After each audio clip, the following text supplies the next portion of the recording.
And we're live. All right. Sorry about that, guys. I'm figuring out this how to go between StreamYard or Facebook Live or these different apps and what's going to get these out to more people. But I got my boy Shane here, and if you've read my book, you've heard me talk about basically at the end there. I used to do everything I possibly could to get sober. I was going to NA meetings, AA meetings, CA meetings, church, Bible studies, and I actually write those all off in my book. And I say that I actually tried to do MMA at a point to get sober. Like I trained for a little while before I got really heavy into my addiction, but then at the end when I was really sick, I actually tried to go back to the MMA gym thinking that maybe these guys can whoop me into shape. And this guy, Shane, was training for a fight at that point. And I remember actually having him just kick me, like kick me over and over. So welcome, Shane. Thanks for coming on, brother. How you doing, man? It's good to be on. I'm doing awesome. How are you? Oh, great, man. Things have been awesome, dude. Running two businesses, coaching boxing a little bit, and loving life, man. Awesome. So what's your story? Because I honestly, like when we were in that gym together, I had no idea that you were in recovery or you were struggling or what was going on. So yeah, man. I have a pretty crazy story, I guess. So I was born and raised in Redding, California. My mom was a meth addict my whole life. We never really had a place to live. We kind of bounced around from my mom's houses. We had like one apartment, I think, that was ours. When I was 17, I had taken my first Vicodin. I'd already experimented with a bunch of other drugs at that time, kind of following in my mom's footsteps. Even though, like all of us do, I really was trying to, be everything but her. But for somehow, you just end up following that same direction. And yeah, man, when I had that first Vicodin, dude, it was just something to me for some reason that it felt like it filled something for me, you know what I mean? And that was kind of it, for a long time there. After that, I would just apply like a closet pillhead for a long time. When I was about 26 is when I first stuck a needle in my arm,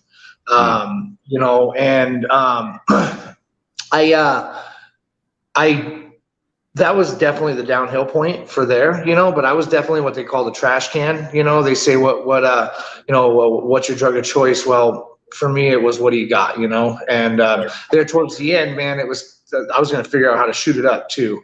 I overdosed twice, once on ketamine, once on meth, heroin, and Dilaudid. For me at the end there, man, the feeling of living and dying, that teeter-totter was kind of what I was going for almost every single time I shot up. Yeah. I ran everything right into the ground, and what year is this is going on? This is in 2013. Yep. 2012, 2013. I just running drugs, just being an idiot. Thought I was going to be somebody that I wasn't. And were you able to fight during this? Were you fighting during this? Were you training during this? So dude, this is what's so cool about my story, and I'm gonna get into that is, man, I didn't fight MMA my whole life, bro. So I got locked up at 29, right? And I found myself still trying to jump through the hoops to get out of jail. I was in an OR meeting, and the judge was like, and I thought, man, I ran myself to the ground. I thought I was done, I thought I wasn't going back to that life. And then I caught myself in court, still trying to jump through the hoops and get OR, and telling the judge whatever she wanted to hear. And I could literally hear the bullshit coming out of my mouth as I was saying it. And it was like, for the first time, I just stopped, and I'm like, you know what, Your Honor? Just let me sit here until I go to treatment, because if you let me out again, I'm going to mess this up, And dude, from that, I just accepted where I was. Dude, I started working in the kitchen, started running, started working on myself.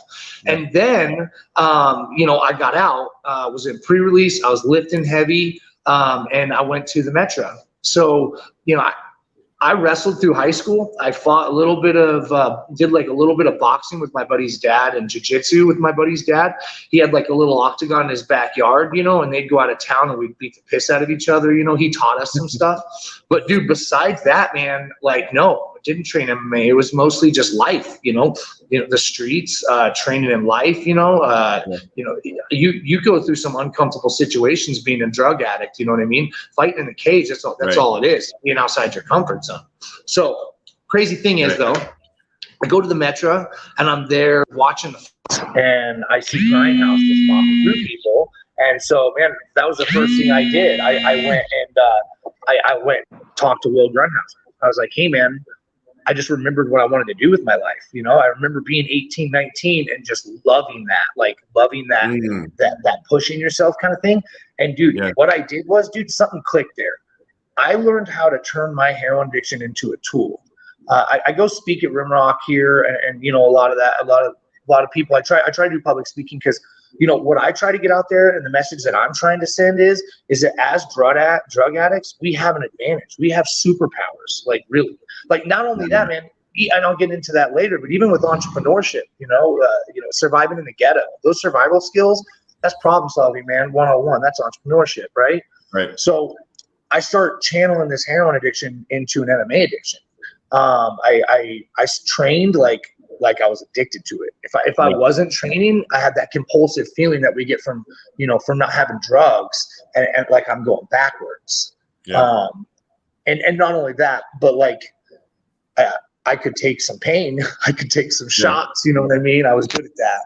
Yeah. That was actually how this is a topic that keeps going up. Basically every conversation that I've been having recently with people that are going at something with their life and their recovery, right? They're doing, whether it be MMA or they're doing some kind of business or they're doing some kind of movement. We all have the same belief that we as addicts have a superpower, that we have this this unique advantage to we went from a bad habitual way of living, and we're turning that into doing it with good habits and channeling all this energy into that, and amazing things are happening. So what was going on? Oh yeah, man, I agree. Yeah. Yeah. So I only fought MMA, man, for 4.5 years, 5 years, but I definitely, did a lot in a little period of time, man. I was sparring one day, 4 months. I'd only been training for 4 months. And, I was sparring with Tyler Vogel. I don't know if you remember that guy. He was one of the pros there, right? Yeah. That was my training partner. I'm a 4-month amateur, and my training partner is a pro. You know what I mean? So then next thing you know, I'm sparring with him one day, and he's trying everything to knock me out. And Will jumped in. He's like, whoa, dude, chill out. And I'm like, whoa, dude, I'm sorry. He goes, no, you're good. He's like, Tyler, you chill out. He's a he has no fights. He's an amateur. He's been training for 4 months. And I'm like, dude, my bad. He goes, no, you're good. He's like, whenever you're ready, you tell me. You can fight. And I'm like, dude, I've only been training for 4 months. These guys have been training a lot of their life, And he goes, yeah, but you can't train that, because I'm still coming forward. He's trying to knock me out. I'm still coming forward. He's like, you can't train that. You know what I mean? Yeah. And you can see it, dude. If you go back and you look at my career, you can see it, dude. I had a video go viral because we were just rock'em sock'em robots, and I beat that guy in the 3rd round. You know what I mean? And then also I have a fight on my highlight reel too. It's Shane Fichter MMA on YouTube there. The very last fight on that reel, dude, I get choked unconscious 3 times and I won't tap. I will not quit. I will not give up. People thought I was going to fucking die. Sorry about my language there. Sorry about that. But I got more recognition for losing than he did for winning, just because I wouldn't quit. I wouldn't give up. You know what I mean?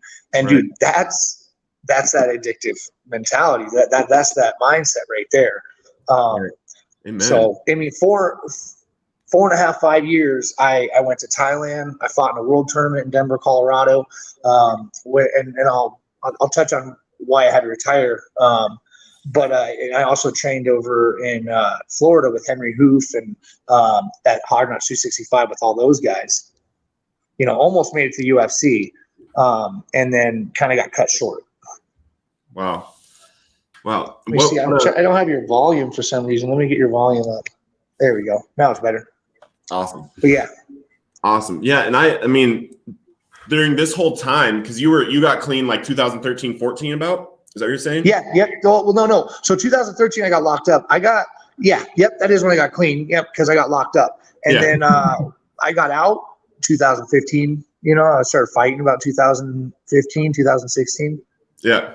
And then we actually met in like 2017. What fight were, because there was like that was a big fight for you, and then that's right after that you went to Thailand. So what happened? Yeah. That was I fought Billy Henderson. Actually, he had fought Lloyd Woodard, and that's that video I was talking about, man. That we just hit each other like crazy, and he even goes out, and he goes out, and then I wake him up with a punch. It was craziness, and that was right after that fight, and then actually 2017. Yeah, that was the fight I was training for when I saw you for sure. Yeah. And then I had a fight here though, like I said, that I was choked unconscious like 3 times and I just wouldn't give up. That was the fight that I eventually went to Thailand. See, they played my video. Brendan Sullivan here did a story on me. It's Out of the Darkness, Shane Fichter, but it was pretty much a story about me coming out of prison and pre-release and into MMA and kind of changing my life with that. Well, they played it like right before the fight. And I took a lot of pressure on so that's kind of why Will sent me to Thailand. He's like, I just want you to go over there, dude, and just love martial arts and not have the pressure of all the sponsors and all the other stuff going on. Right. So that's kind of how I went to Thailand, man. It was the greatest experience, one of the great experiences of my life. Yeah, those dudes over there are crazy. I went to Thailand and I went to one of the Muay Thai fights. Saw this dude just get leveled with an elbow all the way down his face, unconscious, and they just like run out there, 2 little guys, and they pick him up on a stretcher and run him out. It was crazy. Oh man, it was crazy, dude. Yeah. So what happens out in Thailand? What are you doing out there? Oh man, I trained Muay Thai at Sit Mo Chai gym in Tamaka. Trained out there for about 28 days, getting ready for the King of Sparta tournament here in Denver. You've probably heard of King of Sparta. Yeah. I fought the welterweight division of that down there where you're at. It's like first round boxing, second round Muay Thai, third round MMA, all in the same night. But yeah, man, dude, Thailand, wake up in the morning early, you run 10K every day, 10K. And then you hit pads with the guys, eat, and then rest. And then later there's another pad session and eat and then rest. You know what I mean? So I went and saw some, some cool Muay Thai fights, went and saw some other stuff. But man, I was so laser focused on training, being away from my kids and everything. You know what I mean? I was like, this is what I'm here for. So dude, that's all I did for 28 days. Well, that's awesome. You probably bricked up at that point too, huh? Oh yeah, dude. I was shredded. Lost like 11 pounds, shredded. Came back, fought that tournament, made it to the second round. But still one of the greatest experiences of my life, man. Yeah, absolutely. Yeah. So what happens from there? Why'd you have to retire? So, after they had that tournament, I fought a guy over here, a professional over here. It was like my coming home fight here in Billings. There's a pro fight. And, I took a shot to the temple, and I didn't even notice it at this point, but I took a shot to the temple that dropped me, that would have never dropped me before, man. And then I took, a bunch of elbows. Well, then me and Kobe Jeffers, who is my training partner at the time, me and that guy were the only 2 guys that were really like serious about MMA and in Billings right here. So we were at least out of the grindhouse. So we were sending out resumes to these fight agents and stuff to try to get, a good fight agent. And we ended up getting invited out to Hard Knocks 365 in Florida, over at Henry Hoos Gym with those guys, dude, training with like Robbie Lawler and Usman and just animals. And dude, we were pretty much accepted right there on the team, and then about a week before we go to leave, I'm training with my training partner, which was Takeshi Sato at the time. He's a UFC vet. And man, I walk into a left hand, barely touched me, man, but I went stiff, right? It was out for like a minute and a half. Scared, really freaked out some UFC coaches. Cami Brazzini, he got real freaked out about it, just the way it all happened, dude. I gapped out the whole day. They had to tell me like 15 times what happened over and over and over and over again. It just wouldn't register in my head. I guess I wandered around lost looking for my cell phone for about 3 hours. And it was crazy. And they had me sit down with the doctor again before I left. Like after that, man, they were hovering. They wouldn't let me shadow box. They wouldn't let me do anything. Right. yeah, Cammy Brazzini was going behind my back and talking to Kobe and being like, man, when you guys get back to Montana, you should just have him go fly fishing or something and just chill. And, I ended up sitting down with the doctor and stuff. And, pretty much they're like, we went over, these guys had seen a lot of this stuff, so they're like, we've seen guys progress in this sport and they get to a point where they can't take a shot. And it's just all downhill from there, and they're kind of like trying to talk me out of fighting. And I'm like, dude, I've only been fighting for 4.5, 5 years. And they're like, yeah, man, but you've had some damaging fights, right? And I'm like, well, yeah, I had a video go viral purely because it was like that, And they're like, yeah, well, then we started talking about before my fight career, man. I've taken beer bottles to the head, steel-toe boots to the head, in stupid fights, I think I've been hit with a gun in the head, just been in a car accident. Well, then though, we started talking about my drug use. The doctor's like, hey man, because I told him I was an IV user. He's like, when you inject meth, that wom feeling you get in your head. And I'm like, yeah. And he goes, dude, all the blood's rushing to your head. He's like, your blood pressure's going through the roof. He's like, when you're talking about brain cells and your frontal cortex, you might as well be getting hit in the head every single time. He's like, and you were mixing meth with heroin and Dilaudid. You know what I mean? He's like, I'm not telling you have to quit right now, but he's like, this is the point where a lot of guys make the wrong decision. And dude, I could see it too. Like, I couldn't make sentences for like 2 weeks, man. And I got 2 kids, and at the time I'm 34, almost 35 years old. Yeah. I knew that MMA was just a stepping stone for me. Like I said, at this time I'm already speaking, I'm already doing public speaking and stuff like that. My goal is, this is kind of my purpose in life now, is to defy the odds completely, kind of like you are, so that I can show other addicts and people that came from my situation and came from the streets where I came from, that they can do it too. That they have just as much power to do it, Yeah. And so I stepped aside, I stepped aside from MMA, and I started my drywall business, which, and so I've been doing drywall my whole life. Well, the whole time I was doing MMA, I was kind of doing patchwork on the side. And that's where I came up with the idea of the patch guy. So, dude, I did the same thing. I took that heroin addiction, man. I came back here, and self-development was already in my blood now from fighting MMA, because MMA taught me how to be disciplined, how to live outside my comfort zone. You know what I mean? So I just took all that, man, came back here, talked to like all my sponsors, like Harvey Singh and all those guys. I'm like, hey, I'm doing drywall. I'm doing drywall. I'm doing drywall. I'm doing drywall. Dude, just hit it. The same kind of compulsive behavior that an addict would have. And I'm like, and dude, 350,000 gross income first year, Yeah.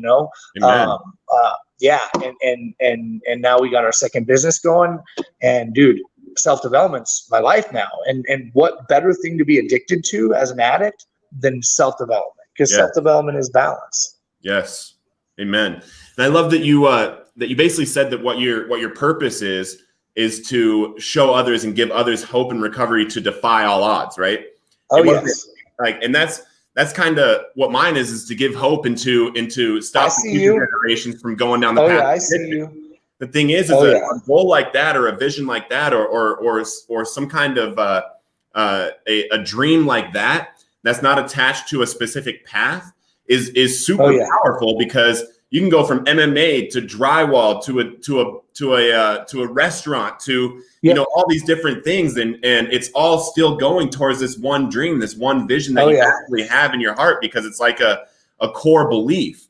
And we as addicts, like, something that a lot of us have to overcome are limiting beliefs of ourselves, right? These like, I'm from the streets. I was an IV drug user. I was homeless. Like, I lost all my friends. Nobody actually loves me. All those things become internal, and we really have to switch those to, I'm here for a purpose. I'm here to show you can overcome this. I'm here to defy the odds and show others it's possible.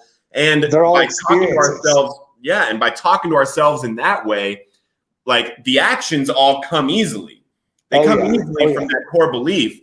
So now you're doing something completely different than MMA, but you're finding success in that, right? Oh yeah, and just what's crazy on, like, what you just said, right? All those things that they're holding as internal, like, negative beliefs, like you said, being homeless, being any of those things, dude. Those are all tools.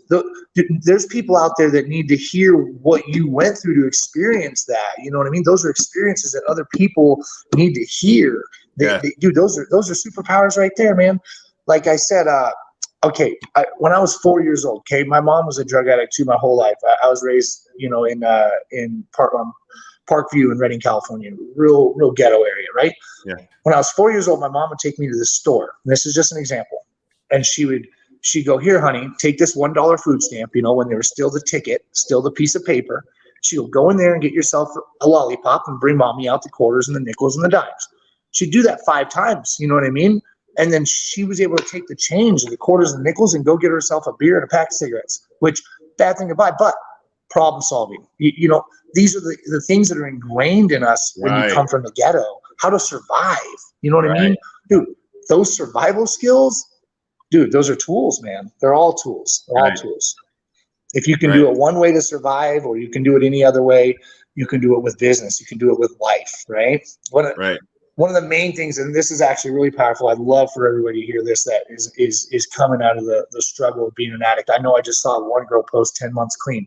Congratulations. So listen to this. So you wake up, you're dope sick. You don't have any money. You don't have any job. You don't have a car. You don't have any food. You have no way to make money. But you tell yourself, I'm going to get high today. I'm getting. Do you? You know you get high. And it's because you won't take no for an answer. Now channel that into everything else in your life. You're unstoppable. You're unstoppable. Yeah. Yes. For sure. Yeah.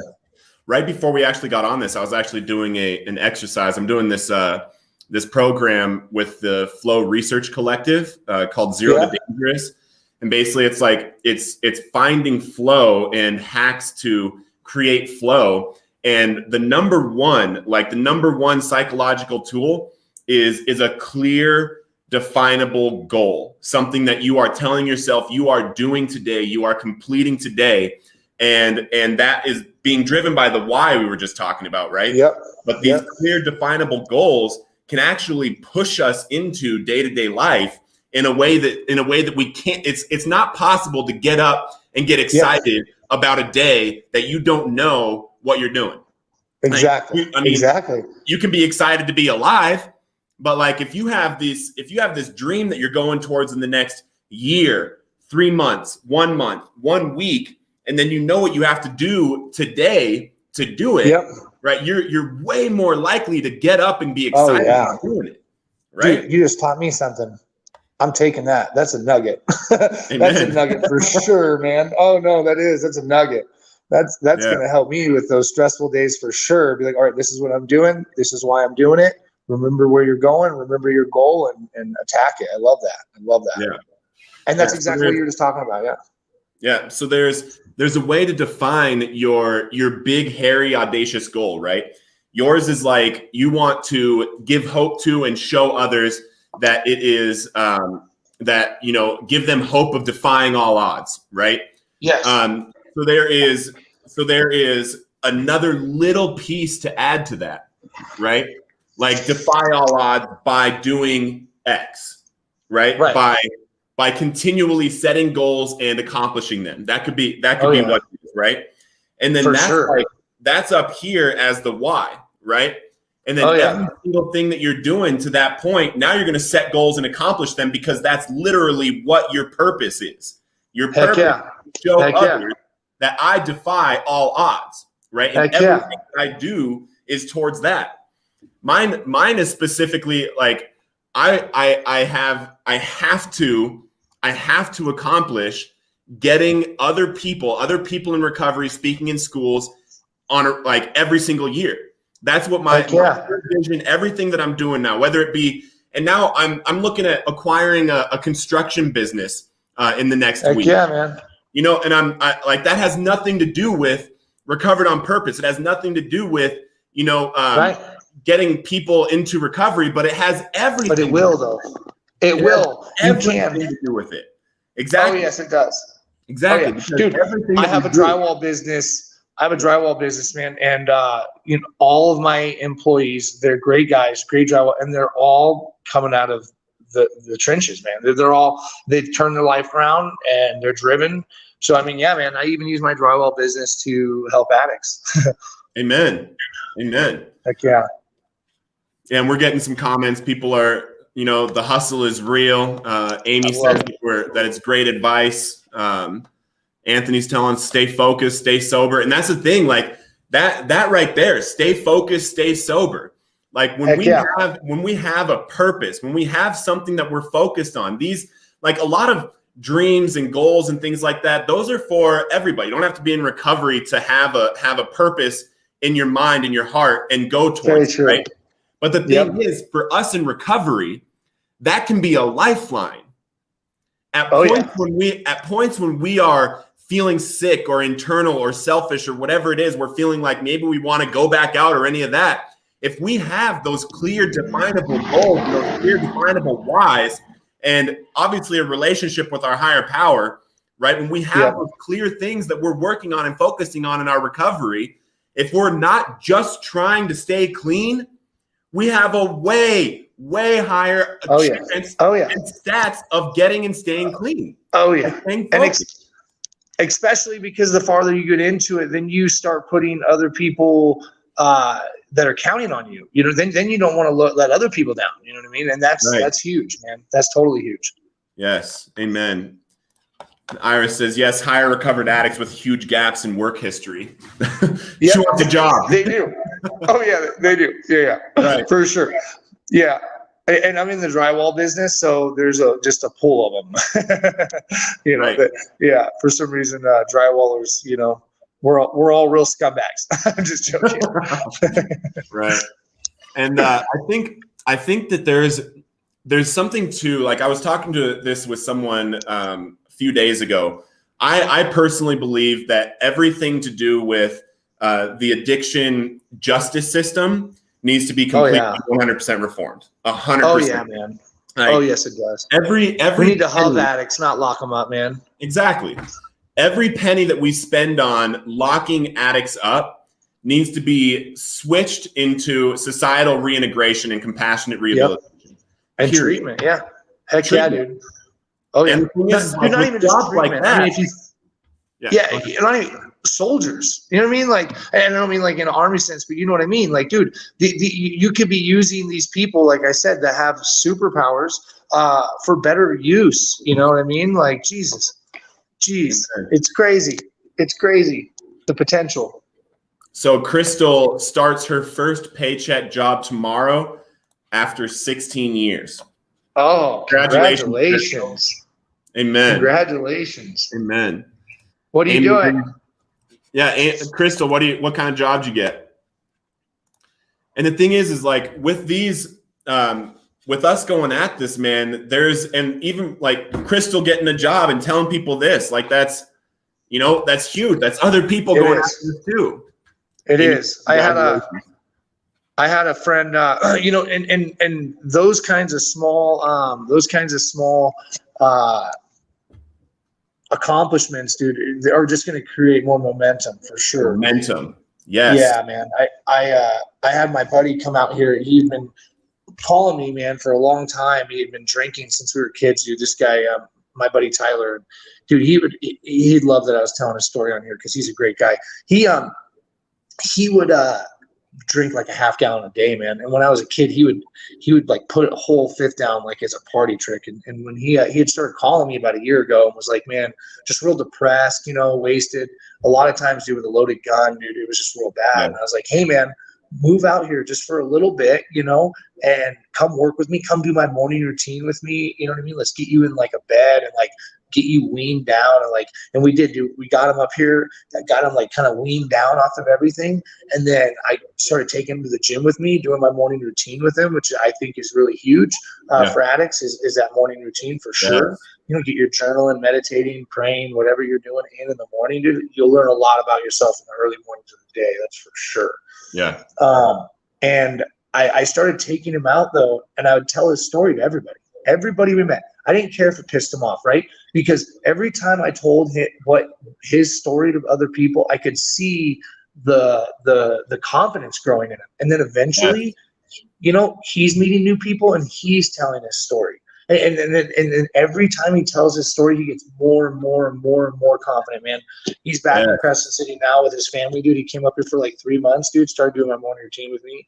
He's back home now, dude. Doing great so far. He's doing really good. So good. Amen. I love that. And And that's those little accomplishments, just telling your story, like, and that's something actually I would really preach to people.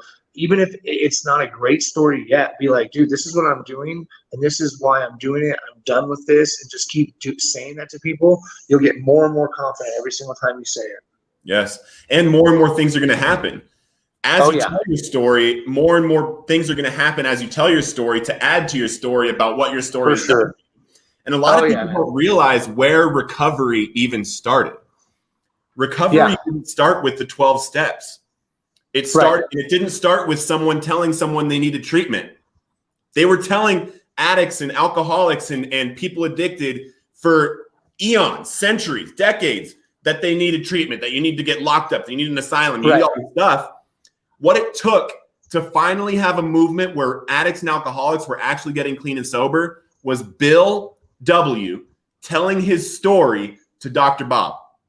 Period. Yep. Bill W. came in. Dr. Bob was underneath that table shaking with withdrawals. And Dr. Bob's like, well, what are you going to tell me? Like, I need to get treatment again? He was like, no, I just want to tell you my experience with alcohol. Right. Yeah. And he told him his experience with alcohol because he thought he was about to drink.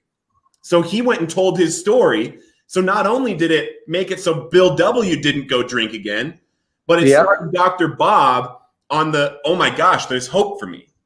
Yeah, there's hope for me. sure, man. I might actually be able to do this. And this isn't somebody just telling me what to do. That's People huge. stop telling us what to do and just tell us their experience.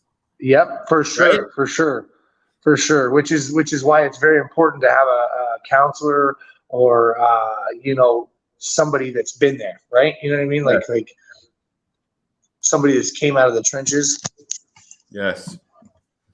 Amen. And I want to tell Crystal too, because she's starting at Family Dollar. My first job in recovery, I think I was making like maybe $215 a week as a busboy.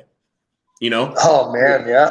But the thing is like Shane was saying, you start building momentum with and there's things called keystone habits. Keystone habits. A keystone habit is something like making your bed every day. Because when you make that habit of making your bed every day, it actually does something to your mind to start doing things like whether it be working out or you literally will start making healthier choices just by doing something like making your bed. Oh yeah. Just by having a job and going to work and being on time every day, you will start making better decisions in every area of your life. It's just a keystone habit. For sure. So, brother, before we hop off, what do you want to tell everybody that's on right now? Oh man, like I said, stay strong, and honestly, you have a superpower. Use that. Journaling's been a big thing for me, and I feel like if you were to write out the things that you've been through, but write out how you think that could help other people and who needs to hear those things, because that's the powers you have. Don't look at the things that you've done as limiting beliefs, but more or less look at them as experiences. Yes, that's awesome. I love that. I actually haven't heard that, to write down some experiences that you think would help other people. What would do to help because those things that are usually something that you're probably beating yourself up about is actually something that can really help somebody else. Somebody else really needs to hear that story. Right. Amen. Well, Shane, thank you so much, brother. It's good to see you guys. Yeah, and I'm gonna be up there. My best friend, who I probably wouldn't be here if it weren't for him. He just had a baby girl earlier this month. And nice. come up there and see him and see some people. So would love to see you, brother. Yeah, man. You're friends with Killa C, right? Or too, aren't you? Isn't that? I think that was the other connection. Yeah, man. Yeah. Have you read his book? Not yet. I've just got yours, so I got to get yours first. But I have I know a lot about his story though. I've met him multiple times. My buddy Matthew Morledge knows him real well. They're real good friends. So. Yeah. I wrote the afterword for his book and helped him, and he went through the Pain to Purpose program with me. Dude, that's awesome, man. Yeah. Like, yeah, man. Well, you should write a book soon. You're killing it, dude. So are you. Keep it up, man. Thank you guys. I love being on here. Awesome. See you soon, bro. Later. Bye, everyone.